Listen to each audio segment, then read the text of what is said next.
Isang mapagpalang araw sa lahat mga kanters. Ito na naman si Rolando Stonanters TV, nagbabalik at mayroon namang mayroon ako ipaliwanag sa inyo mga kanters.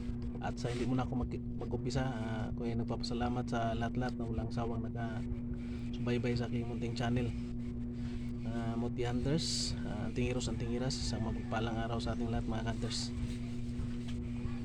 Una-una, shout out sa aking mga kaibigang Muti Hunters ay Tabs Ritz Muti Hunter, Joby Hunter Vlog, ang Hiwaga ng Kalikasan, Nato Ibo, shout out kay Walter, shout out kay Fernan Pidge, shout out kay Ronit, shout out, at sa lahat-lahat na hindi ko na-mention sa mga pangalan, big shout out na sa inyong lahat, at sa lahat-lahat ng aking mga viewers, subscribers. Isang mapagpalang araw sa ating lahat mga kanters. Ang ipapaliwanag ko mga kanters ay kasi may nag-comment sa atin na kung ano ba yung mga bawal kainin sa isang antingero o muti hunters, o may tangan ka ng mga mutya mga kanters. Unang-una, ang pinakabawal talaga mga kanters, yung gumagawa ka talaga ng panglamang sa isang sa kapwa mo. Yan ang pinakauna, bawal. At yung pangalawa, yung sinasabing ano na yung mga bawal kainin. Ang pinakauna talagang bawal kainin mga kanters, kung may tangan ka na ng mga anting-anting o mutya, bawal talaga kumakain ng karning kabayo. Yan ang pinakauna. Tapos yung mga ibon sa gubat, bawal na talaga. Hindi na tayo kumakain yan kasi bawal talaga kung may tangan ka ng mga mutya. Bawal kumakain ng mga bayawak, ahas, bawal na. At lalo na yung pato, bawal talaga yan mga kanters. Yung sinasabi bawal kainin. At kung maiwasan natin mga kanters yung kumakain tayo ng karning baboy, mas maganda. Yan ay sa mga karamihan talaga yung sinauna pa ng mga tingiros, mga panahon pa ng ilaga, yan talaga ay pinakabawal sa kanila na kainin.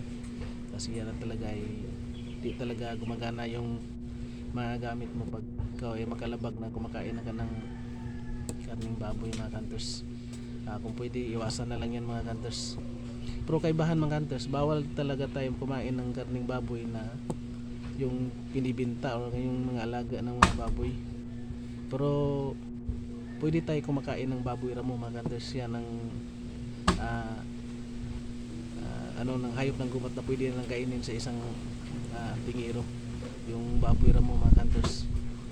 Iwan kung ano yung paliwanag doon, basta yung sa akin lang, yung mga, lalo na yung mga matatanda na mga antingiros, yan ay sila ay pwede daw kainin yung baboy ramo. Kasi yung baboy ramo, yung kinakain nila ay puro lang mga bunga ng kahoy, at saka yung sa sa gubat malinis, kumbaga malinis daw mga kanters. Yan ang paliwanag sa akin ng mga matatandang antingiros dito sa amin. At yung sinasabing magdasal mga kanters, yung alas 6 ng umaga, alas 9 ng umaga, alas 12 ng tanghali, alas 3 ng hapon, at alas 6 ng gabi. Yan ang pinaka magandang oras na sakto talaga mga kanters na magdasal, pang palakas ng ating mga gamit mga kanters. Yan ang pinakasekreto ko mga kanters.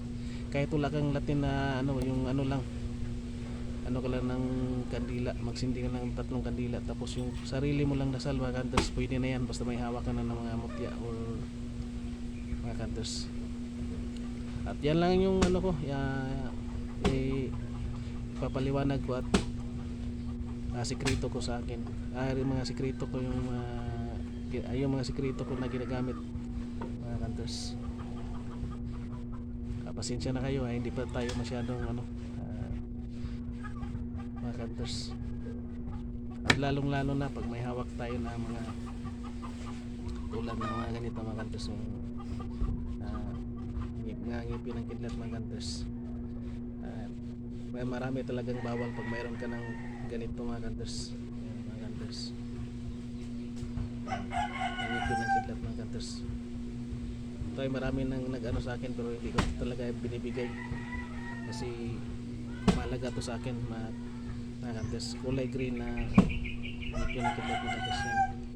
Yan mga kanters. Yan. Yan mga kanters. At maraming salamat.